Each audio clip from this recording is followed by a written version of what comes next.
part of the Earglue Media family of podcasts.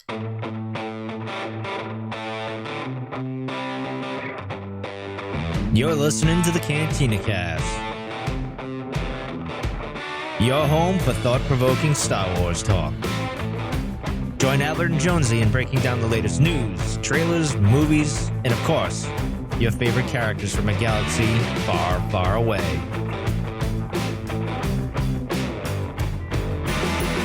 Hello, everyone, and welcome to the Cantina Cast. My name is Albert Padilla, and this is episode 319, Catching Up with Ahsoka. So it's been a few episodes now since we spent any time with the Clone Wars, and tonight we are going to dive into the episodes 5 through 8 of season 7. So this is kind of, I guess, for lack of a better term, we're calling it the Ahsoka arc, and really just kind of talk about what we liked, what we maybe didn't like, and maybe theorize on where we think the rest of the show is going to go. So joining with me tonight is the return of it's another return of someone you all love dearly.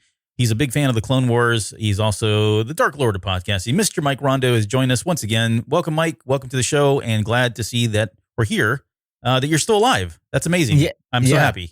Yeah, well, are you sure about that? I don't know. Some people might want me, knocked off or whatever for other reasons, but yeah, it's good to be back. It's been a while.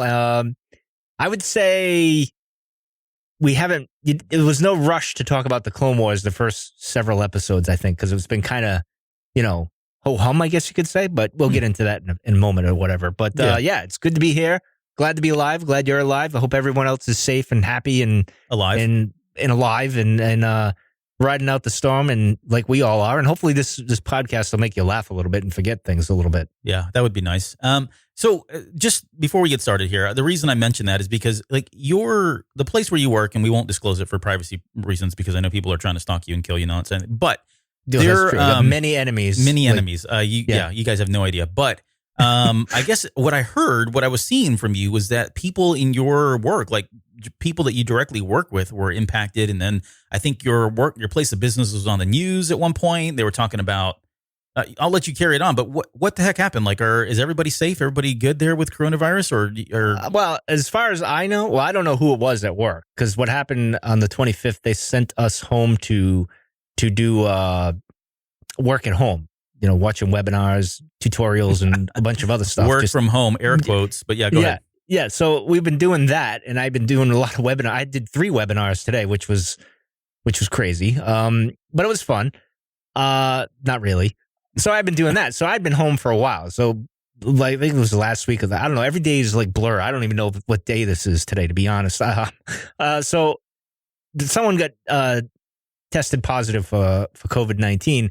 And I'd already been home. The majority of the building had been home, and supposedly this person tested, and they're on the mend now or whatever it is. I don't know, because I haven't really been in contact with a lot of people at work, so I don't know what the story is. But these things happen. I also know of someone whose parent was in a nursing home or an old folks home, whatever you want to call it, Obi-Wan. And they were fine earlier in the week. They talked to their parent, and then Thursday they got a call that they had died because of it. And Friday they buried them and sealed up the casket. They couldn't even go to the funeral. So they couldn't even have a funeral. So it's pretty serious out there. So let's hope. That sucks. Yeah, it does. It's a little scary. It hits close to home when you start seeing someone at work and it gets real for you. Like, absolutely. Before that, it's all, we hear it on the news, watch it on the news, people are sick, but you don't, at least in Rhode Island, and now it's ramping up, but before it wasn't. Like, you heard some people sick and such, and now it's just like, okay, here we go. So somebody knows somebody, basically. But anyway, enough with the doom and gloom. Yeah, no, and I'm glad. No, in all seriousness, I know I opened up with a joke about it. We were honestly concerned about your health, because when I saw that, I was like, "Holy crap! Oh, Mike's gonna make it out of here." No, it takes more than this to take me out. Come on now, I'm like Palpatine. I'm gonna come back as a clone anyway. So I was gonna talk to you about that. Like, if you did pass, how you'd come back. But anyways, no, all seriousness, joking aside. I'm glad you're well. Glad your wife and your family are well, and for everyone listening, hope you guys are doing well as well. So as best we can, we'll get through this. As best you can, which is a lot for you, I know. Yeah. All right. Let's. So welcome back, Hodder. Let's get into the news. There's no news. What news? Well, we had a little trailer. What trailer? a little trailer today. For the Oh, Clone we Wars. did. You know what? Okay, so Yeah, but there's nothing to even talk about because it's just stuff that we've already seen and kind of where we know it's going to go. So we don't have to spend much time on it other than, okay, it's cool. Maul and Ahsoka are going to go at it here and it's going to be a good fight and probably a good send off. Other than that, what are you going to talk about? Right? There's not a whole lot. But let me ask you something there. Yeah. And I was going to save this for a little bit later, but how do you envision that fight going? Do you think we're going to get, because they've already set it up. We know they're standing off in that in the what is it? I'm going to call it the throne room. The Duchess room. Sure, the Duchess room. Where she died. Right, they're standing in that room, and which we talked about. I think one episode when I was on here, we talked about this. So go ahead. But no, I was just saying, is this going to be like a full on Jedi lightsaber battle, the likes of something like from Revenge of the Sith, or do you think it's going to be more casual, pulled back, not to the extent of like Rebels with Maul and Kenobi, or do you think it's somewhere in between? What do you think we're going to get here? I'm hoping we get Revenge of the Sith type of, or maybe pre-Vizsla intensity with Maul kind of thing. I do think, and I think we speculated on an episode before, is where we think they're fighting each other and they're fighting to like the death. Or maybe not Maul, but like Maul's trying to buy time and trying to convince her of like things that are good. Because I think he knows. And I think they kind of save each other in a way. And I think we speculated on that. But I don't know if it's in the other notes, but we can talk about that later. But that's what I'm hoping anyway.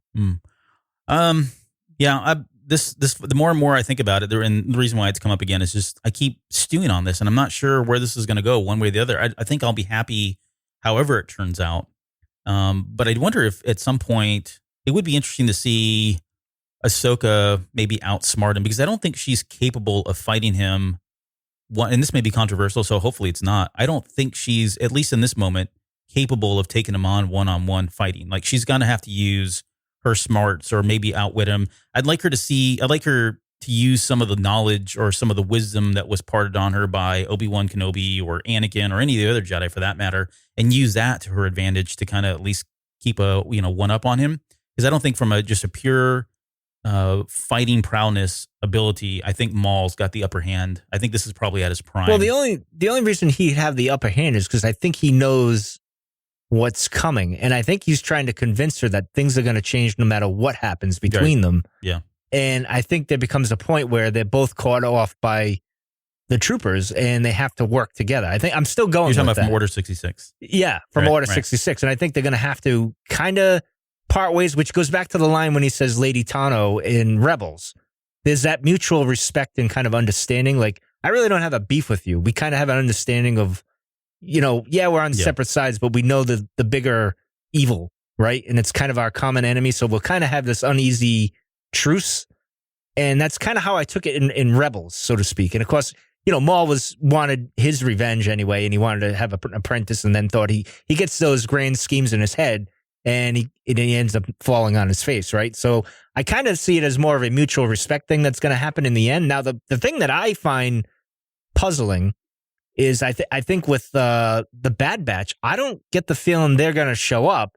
And then the other thing that I have kind of a problem with is with Trace and Rafa maybe not even showing up in this last series either, because they played such an important role in these two arcs, right? Like they kind of played it like with Ahsoka, it keyed in on her growing, right? And then before that was Bad Batch, it was keying in on him growing, so they could get to that mental state that they need to be in when everything hits the fan in the next arc that's coming up. But I feel like something's lost. Like why wouldn't Ahsoka call on them for help? Like I could see her doing that. In Bad Batch, you got to think they have to show up with something like this. Yeah, I don't know. I think so too. No, you're right. And we're going to come back. Don't worry, we're going to come back to all that because I don't mean to jump ahead, sir. No, you're fine. This is stuff we need to talk about because I've wondered the same thing. And yes, we did talk about, I think whatever episode you were on last when we were talking about Clone Wars, we did mention that the fight would be the fight only until Order 66 happened. At that point, we had speculated that they're going to have to either work together to escape, because at that point, you've got all those clone troopers after Ahsoka Tano, because she's a Jedi. They have no love for Maul at this point, right? So they probably will save each other or help each other in some way, even if they don't want to. It's just a common enemy thing, and that's how they're going to end up going. The question was really around when they first start the fight, is he out for blood? Is he out for trying to churn her? Is he trying to maybe convince her to join him for whatever reason? Or is, No, I don't think is there enough so. time for that to play out? I don't think so. I think he's trying to reveal the truth to her. Mm. And maybe there's that recruitment part because he just tried to do that with Ezra, right? Yes, So maybe yes. like he knows Ahsoka isn't technically a Jedi and he's not technically a Sith. They're kind of the same coin, just a Right. different side. Yep. So maybe there's that mutual kind of, he's trying to lure her, but she's still pure, right? So she's not going to buy into that. Where Ezra was kind of more a bit of a tempted thing because he's a bit raw. Where Younger, Ahsoka's not naive, like yeah. that. Yeah. Ahsoka's not really like that. You know, she's grown. She's beyond that at this point. She's experienced so much. So I think it's more of him trying to tell her, like, the wool's been pulled over your eyes as well as everyone else. I know the truth. Exactly. Here's the truth, and you need to get prepared for it because things aren't going to go the way you think. And you know that's the old joke. You know, in the philosophy of Star Wars, there's a book I read long ago, and I still love it. It's one of my favorite Star Wars books to read. There was an essay called "Lying Jedi, Truth Telling Sith," and that's kind of what happens here. I think the Sith are just they tell you the truth, and, right? and Whether you want to hear it or believe not, whether you like it or not, they're going to tell you the truth. And you just don't believe it. Yep. You don't buy the bait or whatever. You just don't go for it. And then you realize, oh crap, they were right. Which shapes up how Ahsoka is when we get into the novel. So, you know, that's how Except I see it. Which, that guy always likes the sad part though with the novel going into this is, all right, we know we're going to probably get the Order 66 stuff, which is like the forward in the book, if I remember right, Yes. the novel and all that. It's The problem- literally takes place on Mandalore. Yeah, so we're going to get that. But then when you read that book, you don't get any more references, really, from my knowledge, of like Maul and their duel that happened. No. So it's like it's missing in that book. Like, because you would think she would be reflecting on that with what's going on, right? Yes. So Yeah, it's there all are- very I'm- on the surface kind of thing, right? Yeah. So, yeah, I guess I just feel like maybe if we could go back and add an interlude, like in between the chapters or something. I don't know. But Maybe they'll come just- out with an expanded edition of the Ahsoka novel. Maybe. Or a comic or something. Or in the maybe a gaps. TV series. Who the heck knows, right? Or another Whoa. animated series. Yeah, I know. I'm throwing it all out there. But anyway, I don't mean to throw us off track here, sir. Sorry. No, that's all good. All right, well, we didn't make it. We'll come all. This is all gonna come full circle here when we get to the very end of the show. But I did have a question in here, Okay. and you need to be nice. But what are you looking forward to these days in Star Wars? Because I mean, there's not. I mean, is there I'm a gonna TV plead the show? fifth. I know. Well, no, you got Mando coming up, right? Yeah, I know well, the you're looking forward to Mandalorian, that. yes, of course, and of course the Siege of Mandalore. Siege of Mandalore, yeah. Yes. The other stuff I'm going to reserve for our special episode of CAD that we're going to do this week. I'm going to be nice. It's not that I'm bitter or angry or anything like that. I'm not mad or anything. It's just like, you know, as you had Josh on last week, he said with the whole pizza reference, it's kind of that. And to me, that's kind of a weird thing to say with Star Wars, because Star Wars in the old days, you know, I loved everything. You know, even the bad was good. Now it's like, all right, well, okay, I like this, but I'm not going to go with that, I guess you could say. So it's like your college years, though, right? I mean, if pizza's on the table and you're in college, you don't care, whatever. Well, you say that, eat it but all. see the problem As with you the get pizza older, reference, you realize I don't like anchovies. I don't like olives. Yep. Why is there I don't like pineapple olives to on my begin with, pizza? and I do like pineapple on my pizzas. All right, That's I know some people. You're People think gross. that's awful, but awful. it's not bad. It's bad. okay. My favorite Not is okay. like bacon, onion, and dipping it in blue cheese because I'm just weird like that. But that's just me. Oh, But I can't say that with pizza. I'll eat just about any pizza. With Star Wars, like if Rebels came on, I'd watch a few arcs, but most of it I wouldn't watch. Like if the Resistance came on, I'd be like, okay, I'm flipping the channel. So is like Star Wars beer then for you, or is that I not a good guess. analogy?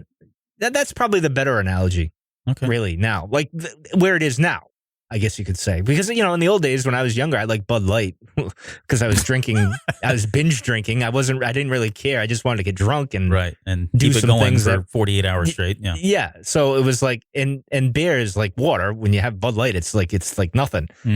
So I did like that. Now that I'm older, I like refined things. You know, I like a nice stout or something like that, or a porter or something like that. And Yeah. you know, in the old days, I was like, oh yeah, let's do this. whatever that is. Yeah. So now things have changed. So I guess Zima. beer's a better. Maybe for me, a beer is a better reference than pizza. But I get where Josh was going with that. So No, for it sure. was- Yeah, it all depends on, Do you like pizza more than beer or beer more than pizza? But I get the analogy is very similar. Yeah, but I mean, I don't fault anyone who likes this, that, or the other. I mean, it's to each their own, right? So, that's the thing. It's just, I feel like, to me, Star Wars has lost that specialness for some reason. I don't know why. Well, we'll dig into that on CAD. So if you're a Patreon subscriber, that's going to be coming I don't know if we're going to do it on Patreon this time. We're not doing it on Patreon? What are we release this for the general public? Yes, we might do this on YouTube. Oh, my goodness.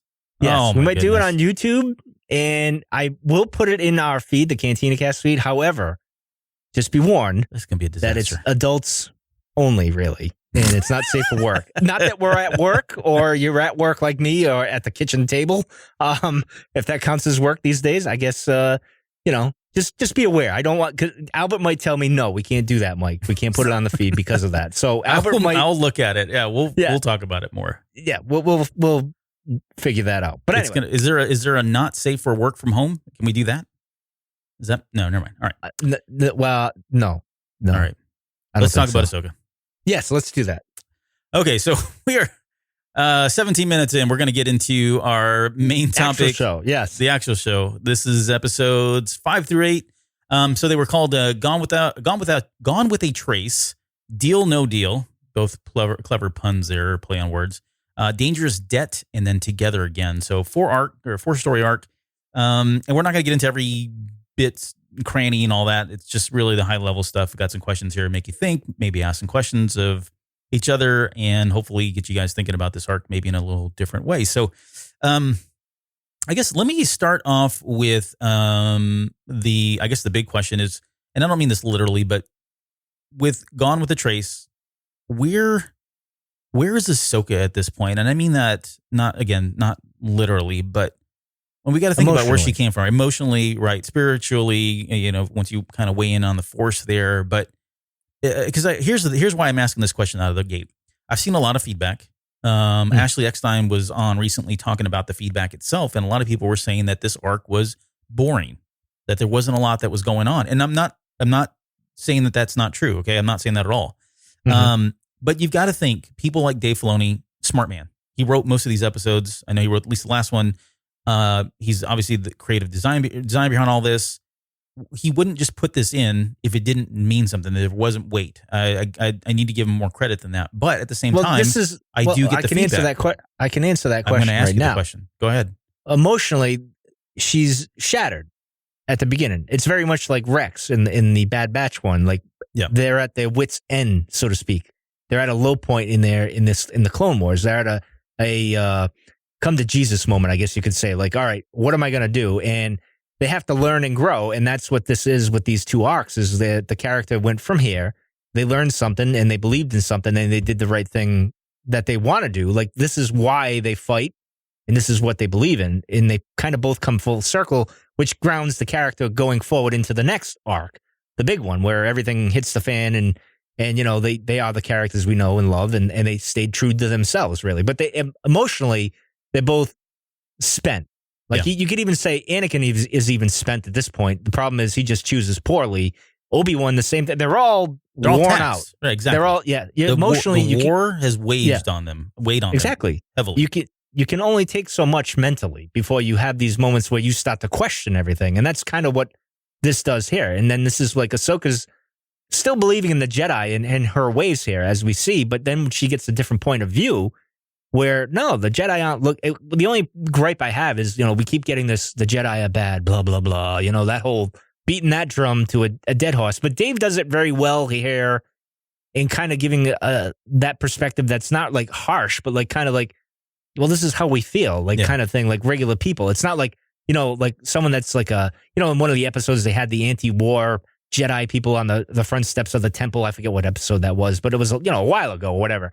Not like that. This is just regular people down in the gutter there that don't even know what the hell is going on up in the clouds there.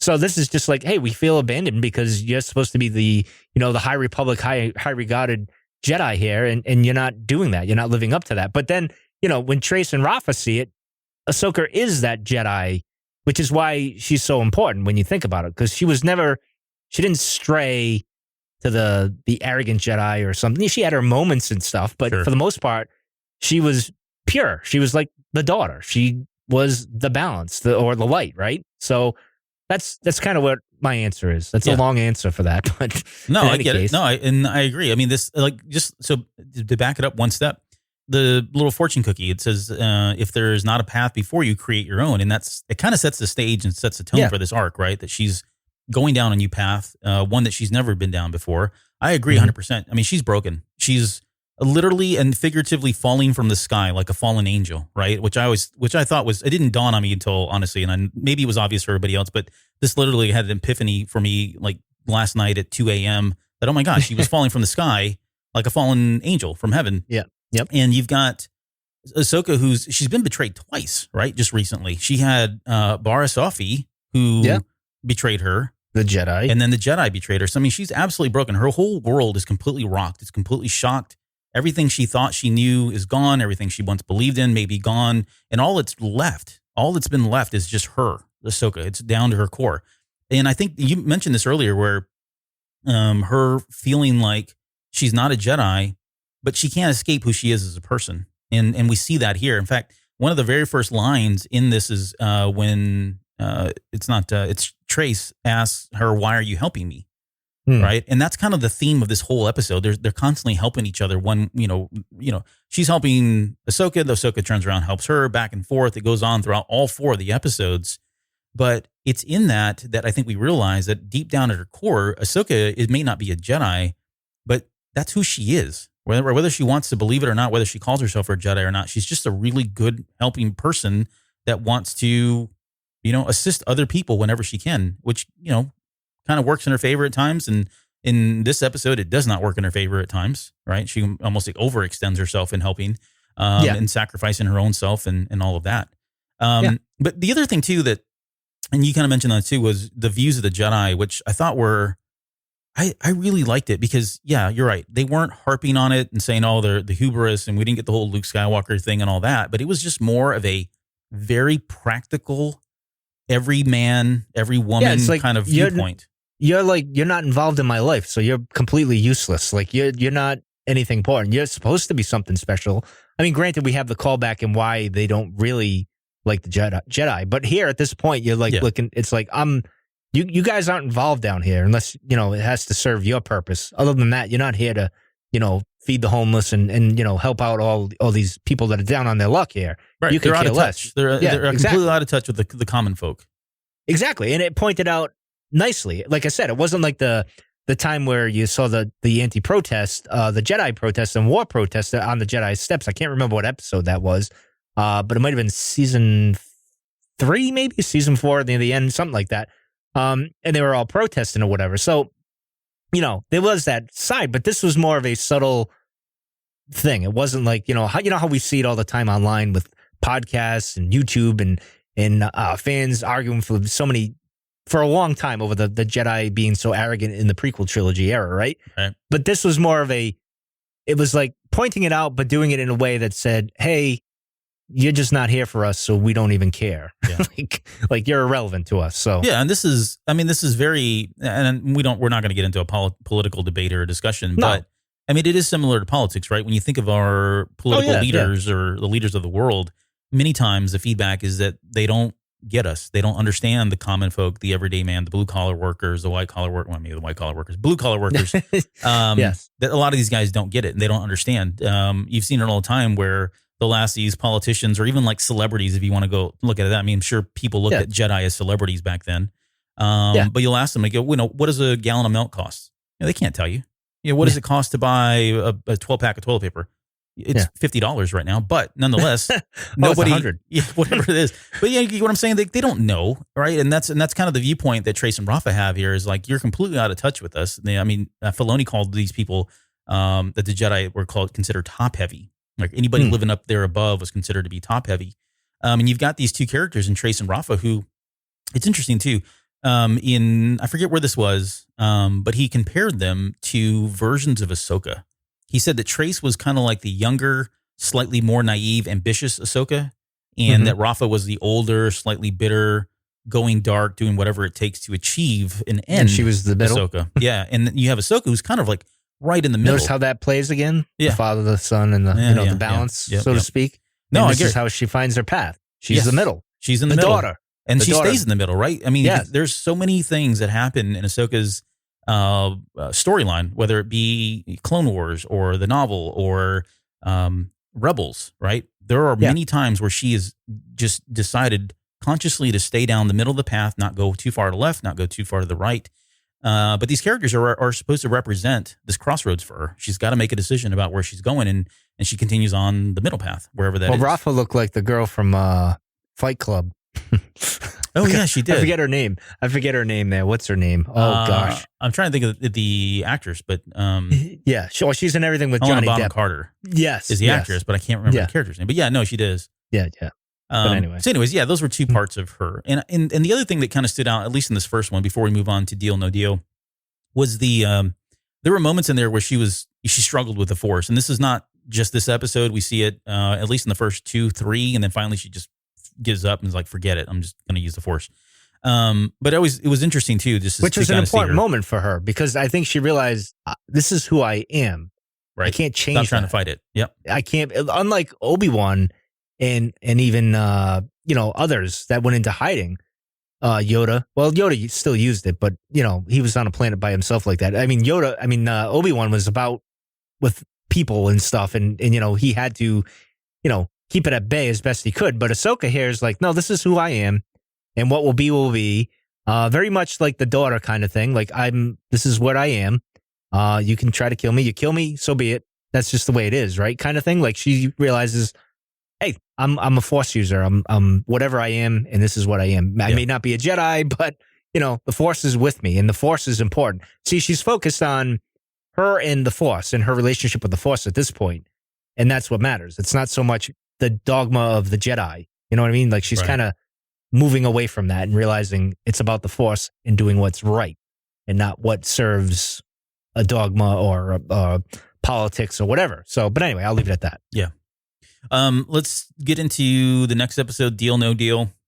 Yes. And the cookie cutter or for fortune cookie is mistakes are valuable lessons often learned too late. So again, keeping with the same theme. I think we've all been here before. Some of us just recently is within the last 30 minutes, but the thing that stood out here is the relationship, because originally when Trace and Rafa meet, they have this little mantra where one says, we can't count on anyone. And the other one finishes the sentences by saying, so we count on ourselves.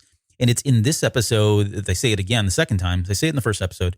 In this one, they say it again, but then Trace adds, so we can count on ourselves and maybe Ahsoka. And so we're starting to see Ahsoka kind of literally coming in between, right, in the middle and splitting these two up. And it peaks in the third episode where they're, really questioning each other. And Rafa, I don't remember if it's this episode or the next one where Rafa really gets in Ahsoka's face and is like, hey, what are you trying to do? What's your game? What's your angle here? You're basically breaking us up. I mean, they've been the best of friends, best of sisters for so long. And here comes Ahsoka right down the middle. And there's contention there from it all. True. But that was interesting. And then the other, this is not really worthy of talking about, but the Skywalker where she tells, I've been at Academy. And she's like, oh, what's the name of the Academy? And Ahsoka thinks quickly and says, the Skywalker Academy. And she's like, never heard of it. And that's funny because it goes back to this, long time ago in a galaxy far, far away, like the 80s. There was, we used to talk about this a lot and how Vader just didn't put 2 and 2 together, that there's some kid named Skywalker that wasn't hers, he didn't put 2 and 2 together that could possibly be his son when that used to be his last name. And I think George Lucas went on record at some point, or maybe that's like just a myth. Yeah, it's just a common name, right? It's a Johnson or a Smith or a Padilla or whatever, like real common names that are out there. Rondo. Well, Rondo. Yeah. Rondo's a very common name. Yeah. So yeah, I think that, and I don't know if this is really why they did this, but I just thought it was funny, like Skywalker of all things that, we think of Anakin Skywalker and all that. And they're like, don't really care. Never heard of it. I took it as a callback to the old EU where, Luke creates the Jedi Academy and you kind of would say, the Skywalker Academy. Yeah. Even though that's not what it was called. I'm just saying, yeah, exactly. Yeah, but we called it that. Yeah. So it's like, Luke's Academy, right? Isn't that what I think it's somebody called. Yeah, you're right. Yeah. Somebody might have did that. I don't know. But anyway, that's kind of how I took it. But also it's just funny that like, again, it proves that like the Jedi, Anakin's doing all these heroic things and he's on the HoloNet or whatever. and Obi-Wan, but down below, everyone else, every other person's like, I don't even know who the hell that is. Well, I mean, that doesn't matter. Yep. I don't care, you know? It was a nice nod, though, that she called him his brother, or her brother. Oh, I yeah. thought that was, Where did you learn to fly like that? Or fight? It was fight or flight. Yeah. One of the two. A fight, yeah. But I like that she said that, you know, as predictable as these episodes were, and you kind of knew where they were going with it. It was still good to hear and see it. Yeah, they touched on these little things, and they got moments that, character-wise, and this is the thing where people are saying, and I've been saying, they're kind of meh, right? Like, but Dave's working towards something, and the payoff is the character development between Rex and her, and where it's going in the next arc, right? So that's the payoff. Dave does tell a long kind of story like that. Yeah. He doesn't just kind of like, oh, boom, there you One go, shot, you got you're it. done. Yep. Yeah, no, I agree. It's not that's not how he does that. You got to put some things together and go from there. But anyway, I don't mean to throw you off, sir. Continue. We got a little bit more insight into Rafa and Trace's characters, and they're kind of like everybody else down there, right? I mean, you think about it. There's just like billions and billions of people in the galaxy. Billions and billions. This is a basement reference. And they're trying to get out of this, little small town of like level 1313 or 1313 or whatever the heck they call it. Well, it was, yeah, exactly. No, and it's just crazy to think that all these people, it's like a whole new world down there, totally different. And we've seen it before. I mean, we've seen the Underworld, especially towards the very end there before in season 5. Yeah. In season 5, when Ahsoka leaves the academy, we got a lot there, and we saw Ventress and all that happening down there. But before we go any further, what did you think about the look of the Underworld? Because I got to say one thing real quickly. I really enjoyed the animation of this season. I know it's very subtle in terms of the differences, and I know they've got, unless you're looking for it, you're probably not even noticing it. But I only have one complaint of the animation. The animation, and it was the last episode when they were flying the ship. They pulled the Force Awakens shot outside the ship in that weird angle. If you go back and watch, yes, I know what you're talking about. I hate that. I hated that in the Force Awakens, and I hated it there. Of course, I hate slow-mo in the Force Awakens and in the sequel trilogy, because I don't like it. But anyway, in any case, that was the only complaint I had about that. Otherwise, the animation's great. The styling and the camera angles and stuff, like that moment where Ahsoka just goes out on the platform and looks up. Yes, that's like a great shot.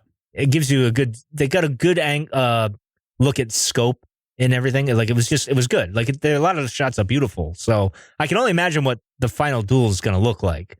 That was my one complaint. But go ahead. Yeah. So it was more around level 1313 and what that looked like, the Underworld, because the TV show that was in production, and I think they'd done the storyboards, and they had written a number of scripts, and there was a video game that was tied to it and all of that. We never got to see it, but to me, we got glimmers of that in season 5, but it just feels like this could have been like the final product. So, but yeah, I mean, you've got these characters that are really, I mean, they're not bad people. They're literally just trying to make a living, trying to get by.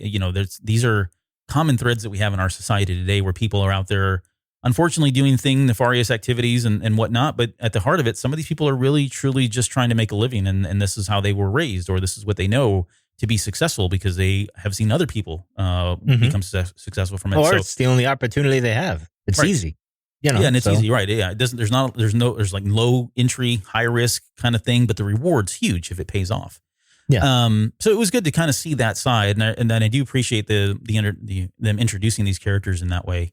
But let's talk about I guess one of the big talking point moments in this episode, where they finally Rafa, Ahsoka, and Trace leave Coruscant. They are heading to Kessel, and she gets into the military route, I guess, or the military lane, by accident.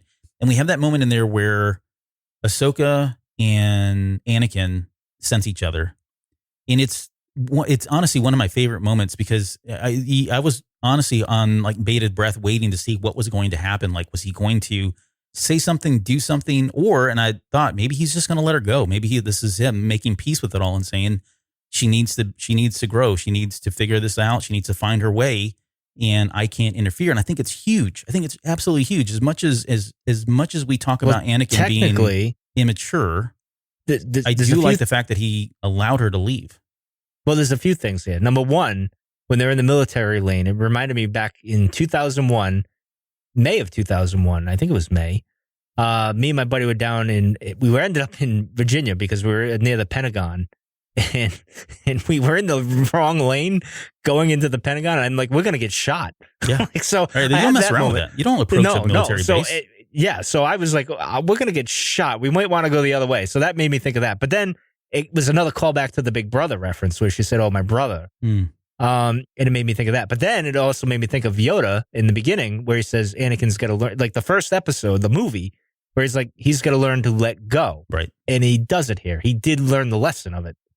Technically. At least with his Padawan, right? So technically, that thread was sewn, I guess you could say. That's how I took it.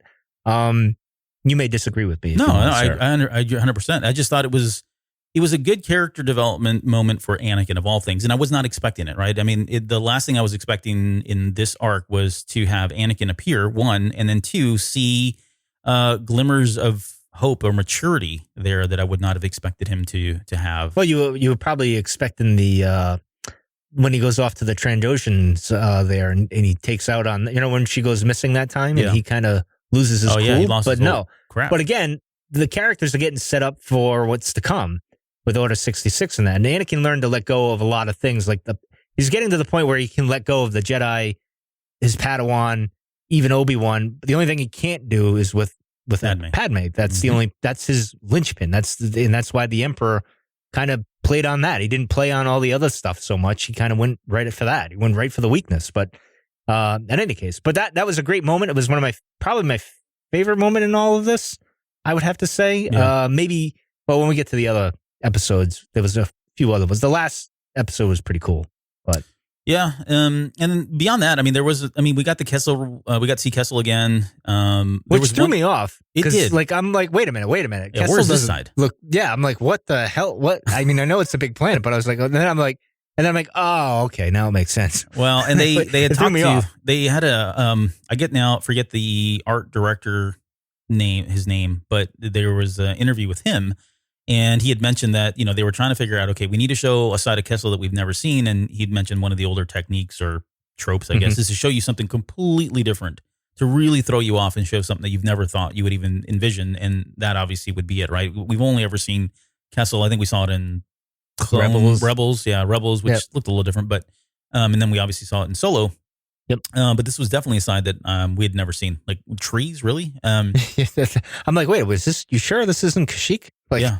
It threw me off a little. There was a cool part too, and visually, and it is on screen for all of about, I'm going to tell you, it's a second and a half, 1.5 seconds.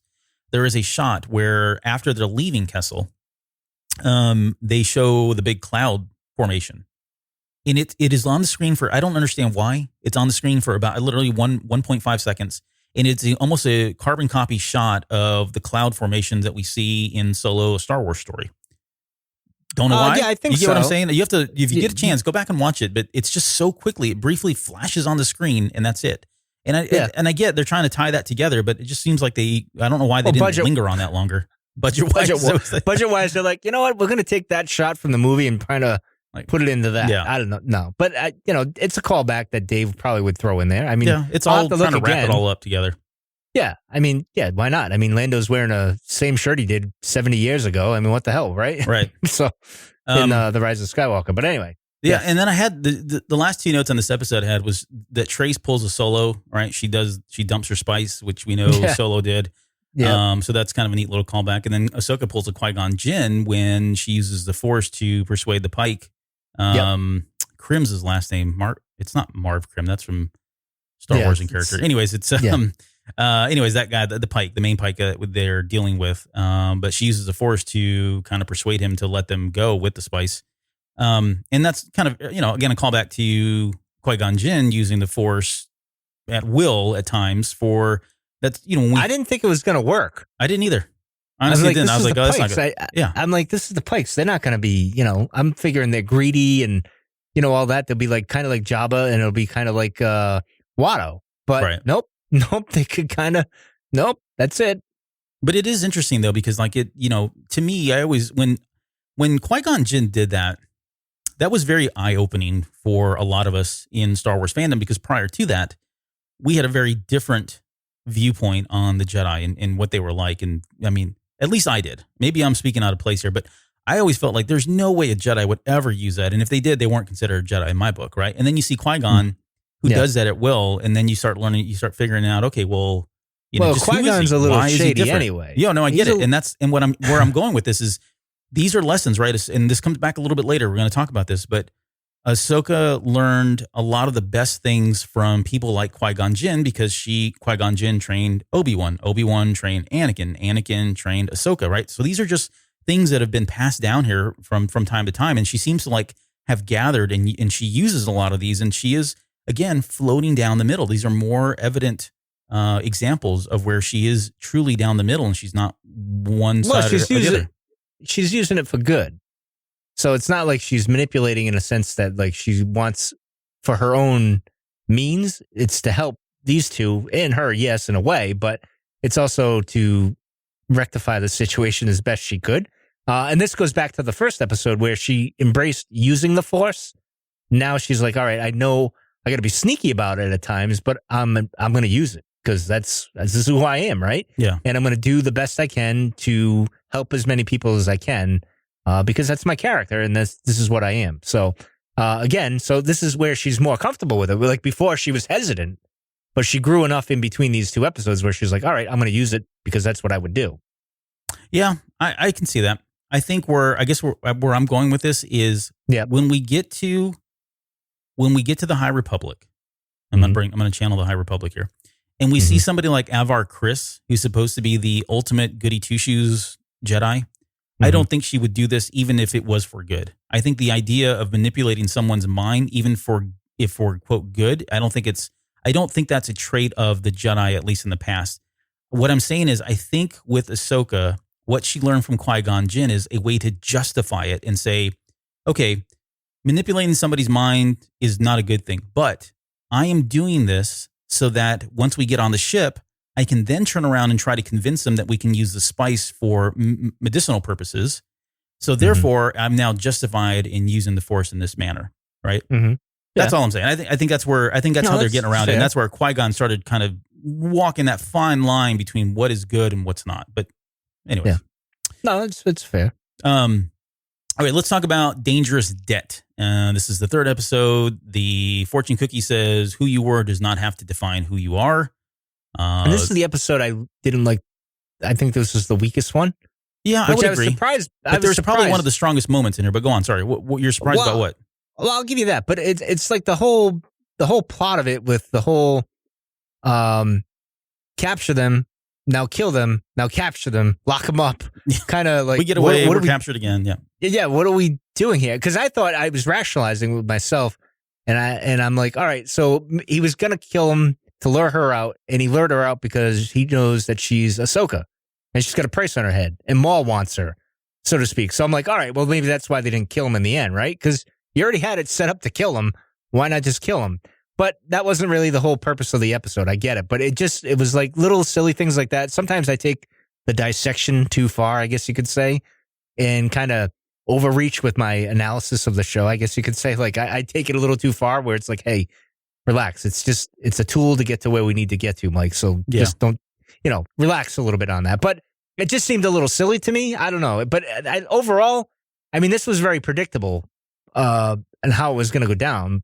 All of them were, but this one just seemed to be flat. But like you said, it had a good moment and everything. So, No, I would agree. No, I don't disagree, honestly. I think I'm not going to say it was a one-trick kind of pony or show, but it kind of was. I mean, there was a lot that happened, but then there was a lot that didn't happen. It was like one step forward, one step back, one step forward, one step back. We never really went anywhere. I think the big standout moment, obviously, is the elephant in the room where we get this callback to, because early on, the very first episode, when Trace is talking about her parents, she says they left or something like that, or they died or what. No, she said they left. She didn't really say exactly what. And so, okay, this is a deep cut. No, it is. One. And so then we get this story of how, on the surface, it's very deep that the Jedi were responsible for their parents' deaths. But then on top of that, we get this crazy callback to Solo Ray, the Zero the Hutt, who was like one of my least favorite. That guy. I thought we'd never. I hate the fact that Dave Filoni brought this. Like of all the freaking things that happen, right? But this is a prime example of how Filoni tells a story. Like he's giving you this thing. Like he gave you this line in the beginning. Oh, they left, right? But then he ties it in like 2 episodes later into this big thing where there's a big payoff, and you're like, oh, yeah, okay. So you kind of got to pay attention with Dave. Like he does these things. Like I said, this is where the complaint is. Like you're complaining, oh, it was, it was kind of flat the first episode. This one was flat. But then you get this big payoff with this big callback, which is a good thing. Now, I get the it's even to me, most of these have been kind of underwhelming. And I think for all of us, and I'm going to speak for all of us because I can. We can. Okay, because I'm the authority of all of it, right? Oh, so arrogant of me, just like the Jedi. Is the fact that these are like the last 12 episodes of the series, right? So we're expecting big things every episode, and that's not how Dave tells a story. And I think a lot of people have kind of let down with that because when we saw the trailer at Celebration like a year ago today, as we record this, Albert, crazy how a year goes by, right? Yeah.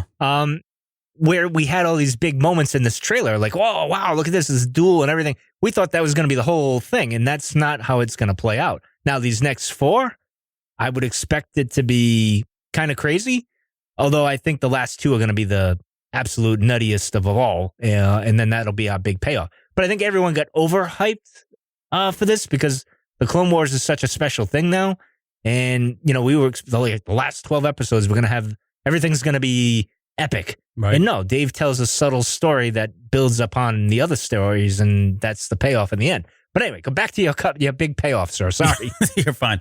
Yeah, so I don't want to bury the lead because the lead here, I think, is like, where I'm making a joke about Zero. Not really, I don't like the character, but Zero the Hutt. Thank you, Mike Rondo, ladies and gentlemen. He'll be here all week. I'm here all week. And he was a bad idea to with Sly or Sny or whatever her name is. All right, save it for Cat. Okay, we got to fill that show up with something. That's probably the only good impression I can do. But anyway, don't flatter yourself, buddy. Okay, I won't. The big payoff here is the fact that the Jedi do a lot of things in the name of the Force, in the name of good, and they don't really think about the collateral damage, right? They don't think about the ripples in the pond and the impact that these things have on everyday normal lives, like Trace and Rafa. And it was just a good awakening, good eye-opening moment for not only us as viewers, but obviously for Ahsoka, right? I mean, this is the first time, even... Well, some people are like, duh, we've been saying this for years. Yeah, right. But I mean, for her, she's at a very pivotal moment in her life. She's already walked away from the Jedi. She's probably thinking, do I go back? Do I not go back? Struggling with all of that. And then here, they've just completely crashed her world. And it finally she realizes this, and it has an impact in the next episode. This compounded with the fact that she's splitting up these 2 sisters that love each other more than anything. And she's starting to realize that I'm the problem here and I need to fix this. And the only way I can fix this is to let them go. I'll sacrifice my life, or say myself, not my life, literally. But, she wants to sacrifice herself so that they can just be free of her, be free of the Jedi, and not have to worry about this because it just continues to loom over them like a dark cloud. Anyways, I just stole my thunder for the next one. But yeah, no, this is exactly what was happening here. The realization that the Jedi are fallible and they do horrible things. This is kind of like Superman, right? When in the comics, where when Superman goes and gets in these big battles with some villain in Metropolis and buildings start coming down. We saw that in some of the movies, and I don't want to channel that, but there are real ramifications of all of this, and we never talk about that. And I think that's a really deep, I don't know. I just really like that they finally brought this up in a way that we hadn't. And they tied it back to a formal episode that we had seen many times before. And this is not the only episode. We've seen plenty of episodes where the Jedi have just completely, not to any fault of their own, but through their own actions in defense of the Force and the law and all of that, things just happen and they don't think for a moment about it. They just kind of move on. And Rafa has this great moment in there where she talks about that Jedi that told her who it was. Not to worry, that the Force will be with you. And she said, just left there to find her way in their story, us versus everyone else. It's totally Mace Windu. That's something he would say. Exactly. I'm blaming Mace. It's got to be Mace. But I mean, that's such a jerk Jedi kind of thing to do, right? It's like, oh, kid, don't worry. The Force will be with you. What the heck does that mean? Yeah. It means nothing to these people. Yeah. I was waiting for Ahsoka to say, and who was this Jedi? What'd they look like? Yep. Because that's not because she wouldn't do that. No. Like even Obi-Wan there'd be more compassion. Like, she said light green and brown robes. Yeah. No.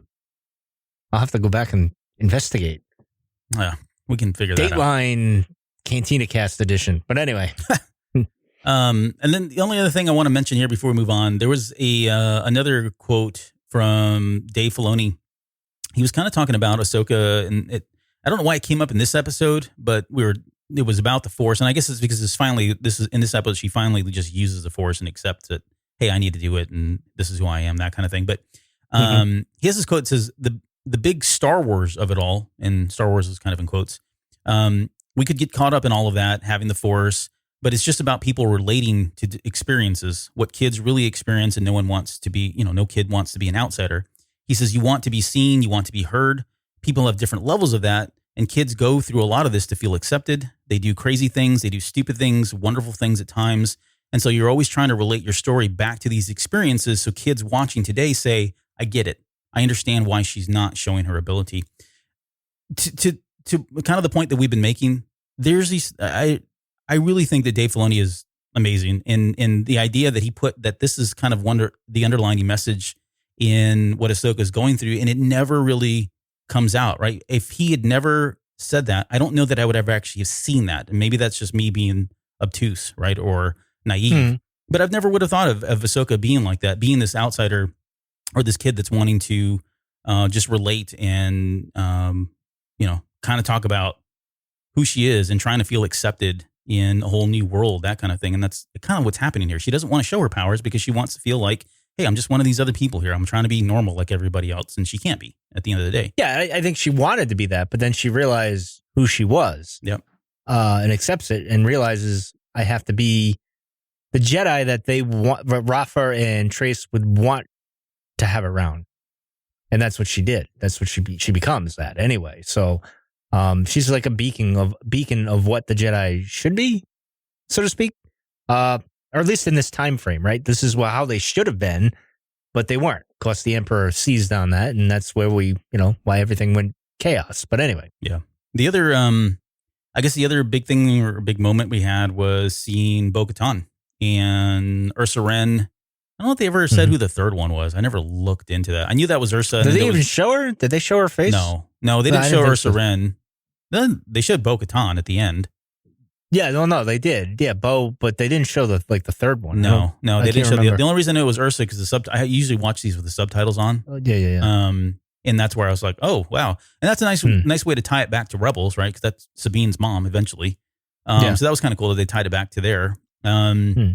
But the Night Owls, getting to see them, and I got really excited honestly in this episode when they. I don't know. I guess it was during that crowded scene or in the streets or whatever, and then she finally turns and you realize it's Bo-Katan, and like, oh, okay, this is how we are going to merge and bridge over into the final arc here. See, the only thing that threw me off, I knew they were showing up and everything, and I knew where it's going to bleed into the next arc, but I thought they were going to show up and save them at the end of the episode. That was the only thing that threw me off. But other than that, it was mostly, by the numbers, so to speak, if you will. This is what was going to happen. So it's set up for one more episode here. Right. Let's talk about the last one. This is Together Again, the fortune cookie. You can change who you are, but you cannot run from yourself. Again, more of the same theme going on here. And I broke this down to a couple different things. I put Ahsoka's fracture as one of the first things I want to talk about. And what I was referring to here was just her finally breaking and saying, you know what? I need to do this. I need to let them go so they can be rid of me, be rid of the Jedi, get on with their lives, right, and all that. And so she's kind of broken there. We got finally Ahsoka's past. So they made, as soon as he said he knows, he always knows. I mean, you know exactly who he was in that moment, and turns out to be, Darth Maul himself. And this question came up in Discord, and I'm just going to throw it out there because I think it merits talking about. But how the heck do holograms work? Well, we had that debate, right? We had that little bit of a, I don't know. Because in one moment it's like they're tunnel visioned and they can only see what's 4 feet in front of them, and then you got this moment in this episode where Maul is like standing there and he's able to not only sense Ahsoka through a hologram, which is we've seen that before, but then he like turns over and is able to like visually look over the ledge. At least that's the impression I got, that he was looking over the ledge of this. Whatever it was it a factory, mining, whatever it was? Factory. Yeah. So how does that happen? I took it as him just sensing her, not so much seeing her. Well, he churns his body. Yeah, he does, but goes I think over the ledge. I think he was going where the Force radar was sending him. Through a hologram? All right. Yeah, so he turns where he thinks the Force is, or he's trying to get a better gauge of who it was, but he couldn't figure out who it was, right? So apparently it works, but it doesn't work all that well. He just feels something that's there, or something's off. Well, and one of our Patreon members, longtime friend, longtime listener, we got to meet him at Celebration last year, Utini, had a great, he had another moment. He posted a little GIF of another moment where I think it's Ahsoka. It may even be from this arc, I forget now, where she's standing there and then suddenly she turns around to look behind her as a hologram and it's to see somebody, to see someone approaching her from behind. And again, it begs the question, like, how do these things work? I threw up the analogy of the blast doors or any door in Star Wars. If you want it closed and it's open, you shoot it. If it's closed and you want it open, you shoot it. It's like it's conveniently works however you want it to work in that moment. It's just, I don't understand. Well, because it doesn't matter. The story and the drama matter. I'm picking at it. I get it, but no, but it's a technicality. You got to be kind of like. I mean, they could have made it where Maul was just like looking around and feeling like he sensed something, but he didn't have to look directly.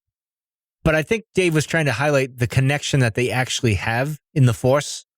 Mm-hmm. It's not as strong as obviously him and as her and Anakin, right? But they've been around each other, Maul and Ahsoka, and there's that like I said, the same coin, two different sides, right? Right. So there's that kind of that pull towards each other in a sense, like, all right, something's up here, something's going on in the shadows, and I'm assuming he kind of goes off and kind of contemplates on what that could be, and maybe that's what sets him up in the next arc. Was like, oh, I sensed her, and I know she's coming. I know what's coming, so to speak. Maybe he has a vision or something. Who the heck knows? But I didn't think it was all that odd at the time. But then again, it's like me complaining about, they got arrested, they're gonna get killed, they get arrested again. It's kind of one of those nitpicky things, which this has. Dave's not perfect either. Like, even George wasn't perfect. There's flaws everywhere in Star Wars, and this is just one of them. And you're just like, all right, okay, that doesn't really matter so much. The story and where they're going with the emotion is what matters. I know. I guess. I get it. No, but there are little things like that you get hung up on. Like me with the whole, we're going to execute them, but then we don't execute them when we could have logically just executed all three and be done with it. Yeah, and we wouldn't have a problem. Yeah, no, this is sound in space and bombs dropping in space and right. It's all that. It's Star Wars physics. It's Star Wars physics, Star Wars logic. Which is all good. Okay, so moving on, we got so we talked about Ahsoka's past, Ahsoka's sacrifice, her finally, sacrificing her life for her friend and their family. Ahsoka's confession. She makes a comment in this episode that she says, I'm a Jedi, like says that she is, and I think it was a stark contrast to I'm no Jedi later on in Rebels. So crazy that she goes from this to that, and says those things. So. I wonder, let me pose you this question. Yeah. So she's kind of going on this path of going back to the Jedi, and that's kind of what happens, obviously, with the Siege of Mandalore, right? She gets kind of goes back, and maybe she's in this point of like, okay, maybe I am, I'm accepting I'm a Jedi.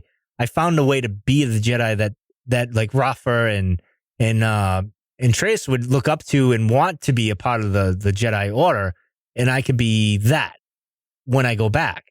But then everything happens and Maul explains everything to her. So when we see her and, everything happens and they have their conversation and all these things happen, she goes and joins the rebellion and becomes Fulcrum and everything. And she looks at it as like, no, I'm not a Jedi. I'm a Force user and I'm something else. And, you kind of have the bird that's following her around and, she's probably meditating on a lot of different things and seeing things differently. And she's learning different things. And who knows what she's come across between this point and where we see her in Rebels. Yep. And then after that, when she goes off because then you see her, even when she's on Malachor, like whatever happened there, and Ezra brings her back or whatever happens there, that changes her too, right? So at that point, that's what I'm going to go with. Like she feels like, all right, I'm back. I'm kind of going back into the fold, but I'm going to be this different type of Jedi in the way that they probably should be and not what we are now. and then everything happens. And then Maul kind of reinforces this, I guess I'm going to assume, in the next arc where he tells her everything, and then everything happens. And then, I don't know, I hope we do get those like 5 minutes of like each one of the characters, the main characters, reflecting on what happened. Like even if it's Maul, Obi-Wan, Anakin, and Ahsoka and Rex. I hope we get something where they're kind of all collecting their thoughts for 5 minutes, and you kind of get a sense of where their mind is at that point. Yeah. That's just me. But anyway, sorry.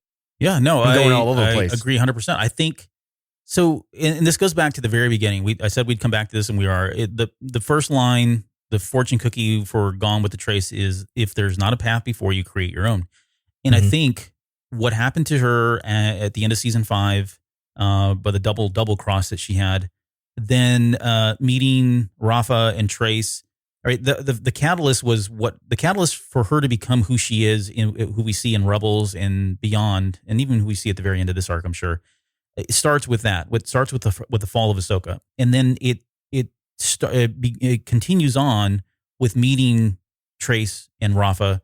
And I think you're right. I think what's happening here is we see her acknowledging that maybe she's not a Jedi in the true sense. This is the first time she's acknowledging this and kind of owning it. I'm not really a Jedi, but I have these powers. I'm a good person. I'm going to do what's right. And it goes back again to that very first line, that first episode of, why are you helping me? At the end of the day, Ahsoka cannot help but help other people.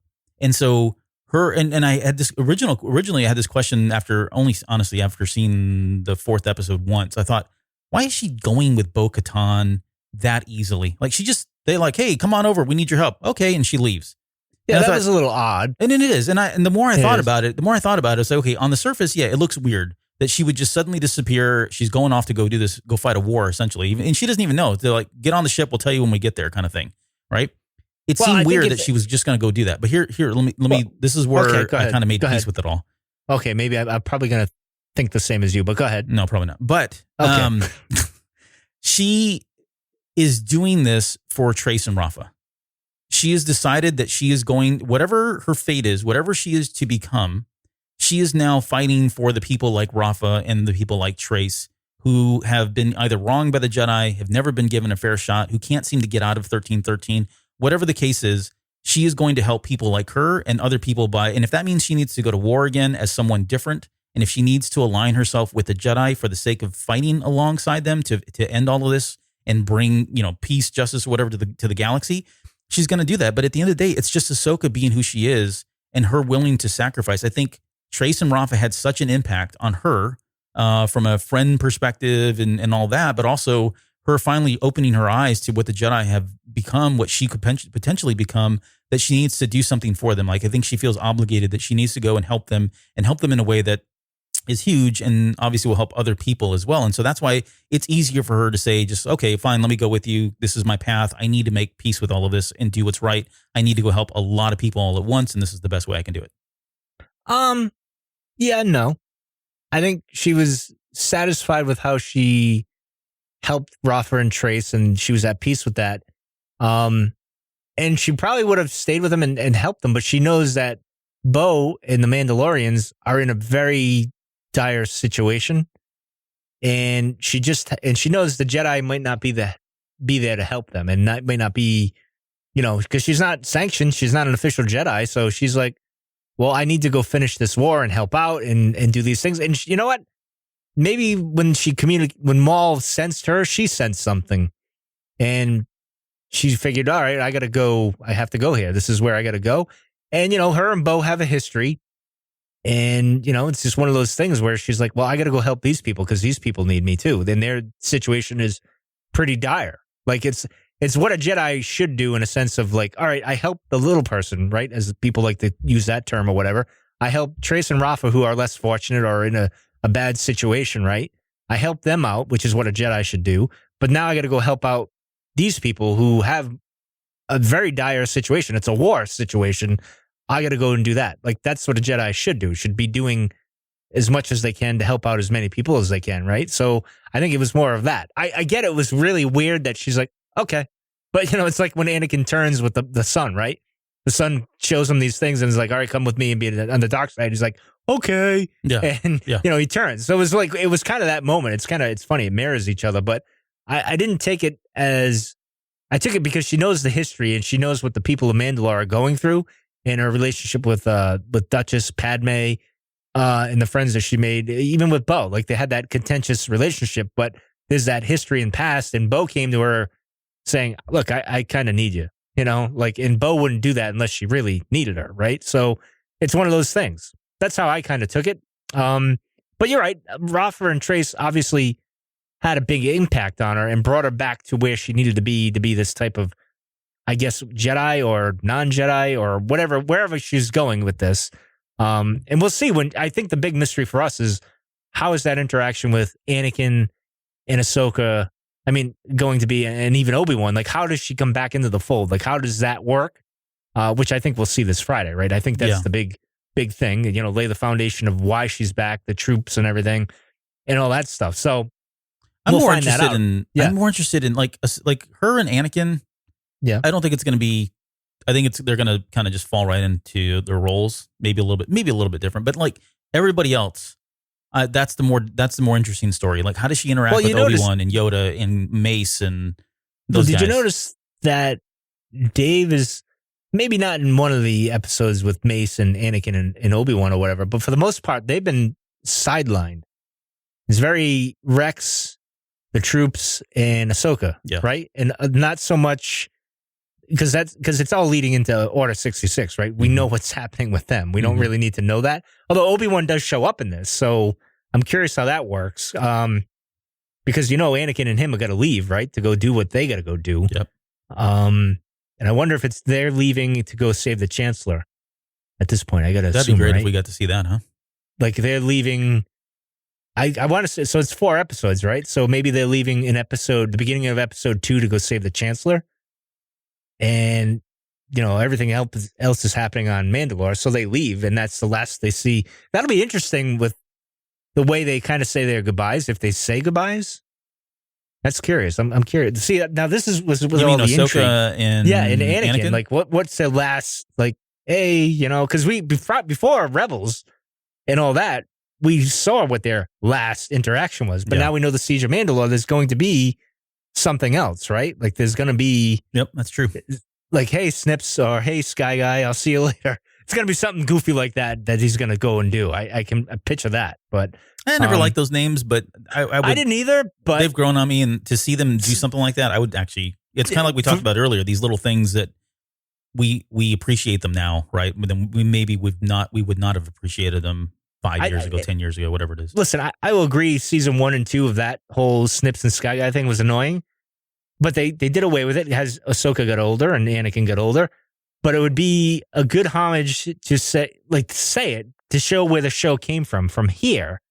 And it came full circle to here. And they that's that last moment. It's almost like Anakin and Obi-Wan when he says, goodbye, my old friend. May the Force be with you. It'll probably be something like that. So it'll mirror that. It'll be interesting. But yeah, I don't know. Yeah. What else you get to say? Beginning of the end. Yes, it is. All right. So final question. Yes. What did you, Mike Rondo, what did you learn about Ahsoka in this arc? She is the light. She is the good. And she is she's like she's like a Luke Skywalker, but more falling towards the light. Like she's not tempted so much by the dark like Luke was. She's more tempted by the light, if that makes any kind of sense. Like I guess a little bit. Yeah, well, kind of like or right. You could say. Well, no, I would say Rey from The Force Awakens to The Last Jedi was more like that with Ahsoka, with just staying in the light. But Ahsoka kind of questions things and kind of strays to the middle now. But she's always going back to the light. So I see her as the light, and she's just a great character, and it's good to see her. Even though these episodes were kind of like, all right, ho hum, predictable, but it's leading us into where we're going, and there was character growth for her. And the surprise for me was actually I liked Trace and Rafa. I thought I wasn't going to like them at all. Yeah. I thought they were going to be kind of annoying, but they weren't too bad. They served their purpose, I guess you could say, as a character. But what did you learn, sir? I guess overall, and I'll go back to the very, I guess, kind of our opening thoughts was For me, I guess I learned, or maybe just solidified. I don't know if I learned anything. I would say I'm more than anything galvanized the idea that Ahsoka is just a selfless person and willing to help people at all costs. I mean, there's a couple. The word "help" comes up so much, and I was going to actually go through and count it because it just happens. They say it over and over again in all 4 of these episodes. But there's a moment in there where Ahsoka says, "When people need your help, help them, no matter what." Right? That's kind of the mantra here, and what we see throughout all of this. And then later on, there was a great moment. We kind of skipped over it, but there's a great moment in there where I think Trace is talking to her about what a Jedi is. And this is after she's confessed that she's a Jedi. At one point, Trace asked her, why would you walk away from being a Jedi? Right. And then she ends up telling Ahsoka, you act like one, or at least how I want them to be. Right. And she says, go, it's what you were meant to do. I mean, that moment, that line, you act like one, or at least how I want them to be, that to me spoke volumes in terms of, who Ahsoka is and how different that really is from the Jedi at this point. With her saying that, it's like her saying, all right, I may dislike the Jedi or whatever, but you were a Jedi and you were in a better place than I was. Why the hell did you leave? Like, even she realizes, like, listen, what are you doing? Yeah. Like, you don't want to be down here. You want to go up there. Like, she realized it, but even she hit it home. She was like, you're acting how they're supposed to act. Right. And I think that obviously that played a big thing in Rey's head. I mean, Rey's head and Ahsoka's head. And I think that's why she goes with Bo, is because she's like, yeah, this is what a Jedi should do. And I think she's, in her mind, she's like, all right, Roth and Trace have grown as well, and they'll be better off now. Like, they'll be better. They're still going to get into shenanigans, but overall, they've matured and they can handle things a little bit better, and they kind of have more wisdom now. So I think she's comfortable with, like, kind of parting ways with them and then just going with Bo because, as she said, go be the Jedi, basically. Right. And that's how I look at it. Yeah, and I don't know. I mean, you asked a question. I said I'd answer it, so I'm going to answer just real quickly. Okay. Whether or not we would see Trace and Rafa in this next arc, yep. I don't think we are. No, I think they're so done. Either. I don't think they come back. I mean, it would be cool if they. I mean, they would have to follow her off of Coruscant and wherever they're going, Malachor. I'm not sure where they're headed to. We don't know. Was the ship in the Rise of Skywalker? We need to find out. I don't know. Maybe. Well, I'm just saying. That ship probably did show up as well. Yeah. Oh, now that you say that, we need to go look. Yeah, maybe it did. The Silver Angel. But no, I agree. I think they served their purpose. It's almost like, and this is why I can see the Bad Batch showing up, but in a sense, I think they're Rafa and Trace are like the Bad Batch. They serve their character purpose for Rex and for Ahsoka, and they're not needed now. They were kind of the guides to get them into this next arc, to get them to be in the mindset they needed to be. So I don't think we're going to see them anymore. It's too bad with it would be nice with the Bad Batch if Echo comes back and kind of helps save Rex. Because you got to ask yourself, why don't we see them in Rebels? Because they're itching for a fight all the time. They would join Rex and all that other, you know what I mean? So I get the feeling that, like, maybe they all die too. Like, it would be nice to see them sacrifice to save, like, Rex. And you might see that because they gave Rex a hard time. Yeah, being a reg and all that. Yeah. Yeah, but then he won their respect and vice versa. And then Echo as well would want to pay that debt that he has to Rex in saving his life, right? So you could see that, knowing Dave, but I would be also wouldn't be surprised if it doesn't happen at all, because they served their moral compass, so to speak, purpose, if you will. Yeah, I think either way, I think we're setting up for a lot of death, which is going to be powerful. And I don't mean that to be. I don't mean that in jest. But we need that, though. The series needs that, and even like Rebels needed it, and that was one of the big things. I like. Dave can't kill off characters. That's his thing. I mean, he finally killed off Maul, but that was long overdue, man. Yeah. But he like with Rex and like Ahsoka, they're not going to die. But other characters that we met right here we kind of need to feel the weight of it all. So I don't know how he's going to pull off Order 66. It'll be interesting, to say the least. War as hell. Yes. All right. And then some. Yeah. Yes. All right. Well, good conversation. Overall, I did enjoy the arc, even though I get, again, where the feedback was coming from, it being slow. Oh, yeah. But I enjoyed it. I really did. There was a lot of good stuff in. Hopefully, we helped you all to see some of that. Maybe we didn't. Maybe we just maybe muddy the water. You disagree with us? You disagree with us. That's fine. Yeah. Send your feedback to mikerondo@gmail.com. Yeah, thanks. That's not my email, by the way, but that's yeah, I know it's not. Let's get into some shout outs before we get out of here. We got some new Patreon members. Do you want to mention those? Danny P and Ryan. I'm just going to say Ryan because I'm not going to give out the last name there unless that's a different name. No. Is that a different person too? Yeah, right. Okay, same person. So anyway, thank you for joining us, especially in these financially crazy times. Yeah. And thank you to all our Patreons that is still hanging in there with us.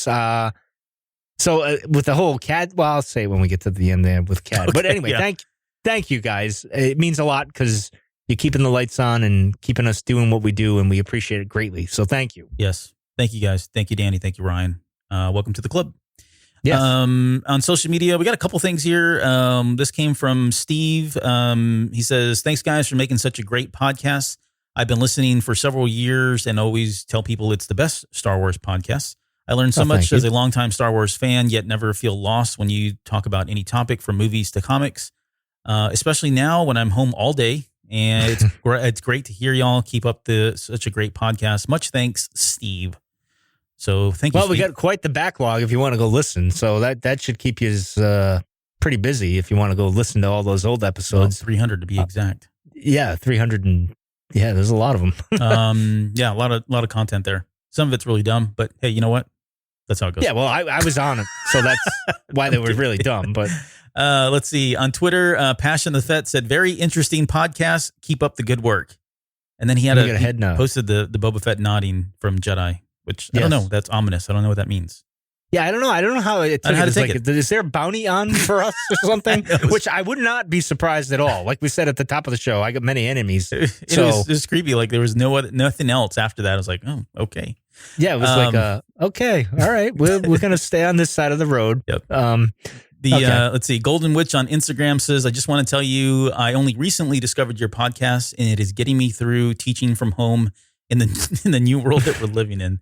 Thanks for brightening my days. So thank you for that. That was very sweet. I jokingly the other day posted on Facebook that I had changed my job and that I was now a teacher, elementary school teacher. Yeah. Because it's essentially what I am now. So I totally get it.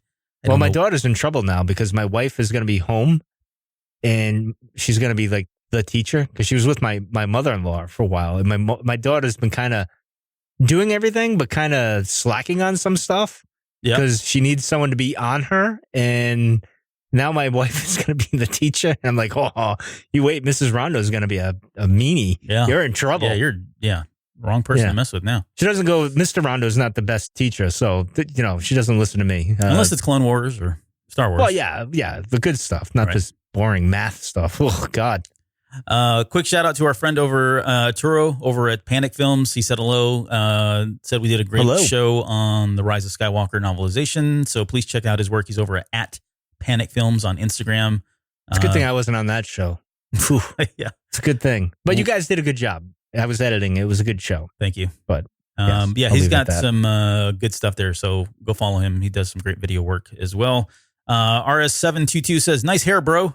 Thank you. I think he's talking about you, Mike, not me. Me? No, I'm kidding. It was something. Yeah, you've got the fro mohawk thing going. Not anymore. I don't know what. I haven't been to a barber in almost 2 months, so.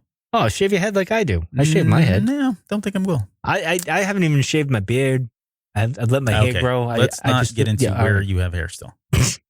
Shout out to Ted over at the State of Old Republic podcast. Ted's a long listener, or not. I don't know if he's a listener, but he's been on the episode. He was on the Solo dissection long ago, long time ago.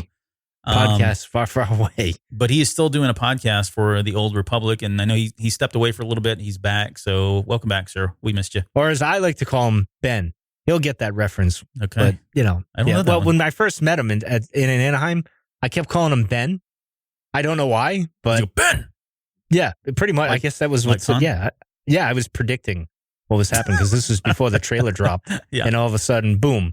It's like I knew. But anyway, continue. All right, and then lastly, some of our Twitter followers and friends: Ryan Bullock, Michael Condor over at Back to Tank, Rural Farm Boy, the Rebel Base Card, and of course Daniel Thrope over at Twitter. All of you guys have been recommending our show on Follow Fridays and Mando Mondays and all this other stuff. So we love you guys. Thank you so much for putting our name out there and drawing people to the show. It goes a long way. So thank you. We need like social media people because I never retweet in time. You're terrible. Or friend follow. I'm horrible. I used to do it a lot in the past, but I always forget about it because I don't go on Twitter. I'm an Instagram kind of guy. So in any case, but thank you for all the friend follows all these years.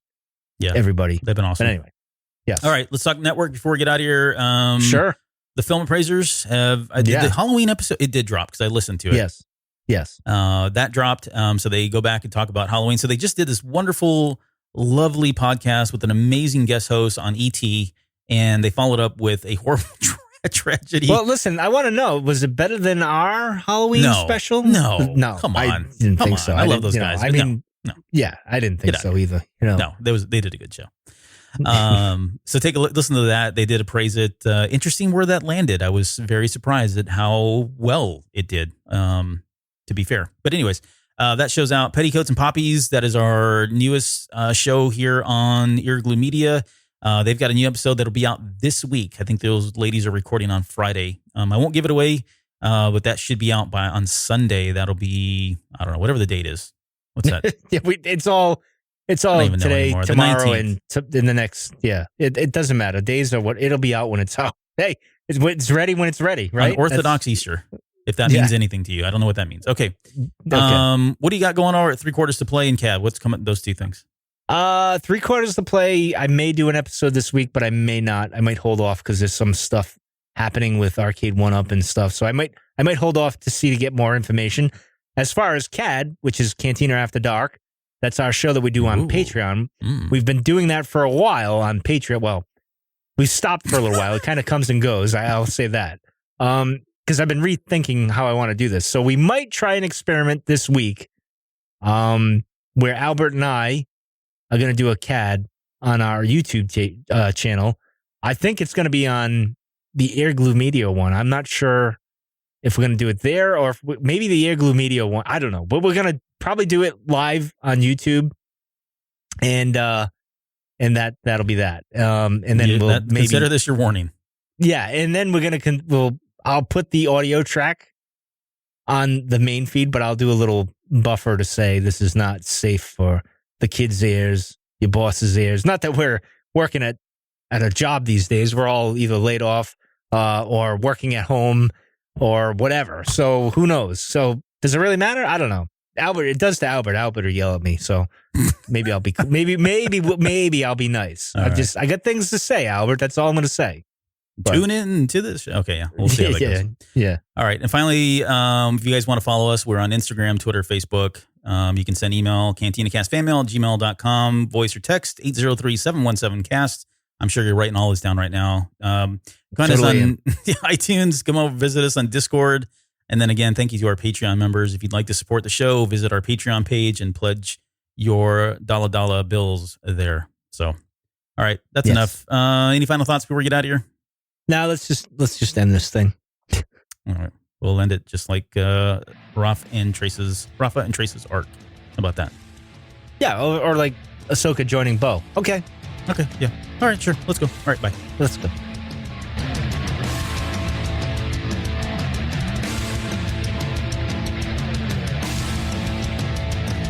You're still listening? Wow. That's amazing. Well, I'm here to give you the disclaimer. Normally we do a big, long, drawn-out disclaimer thing saying what's what and who's what and all that other stuff, but I think you guys kind of know that Lucasfilm and Disney have no affiliation with us at all, and we have none with them. We talk about Star Wars, which is their property and all that other good, fun stuff, but I think you can tell which is our stuff and which is their stuff. If you can't, well, then send a lawyer to send an email to me and I'll be glad to chat with them. Other than that, you know what's what, so that's your disclaimer.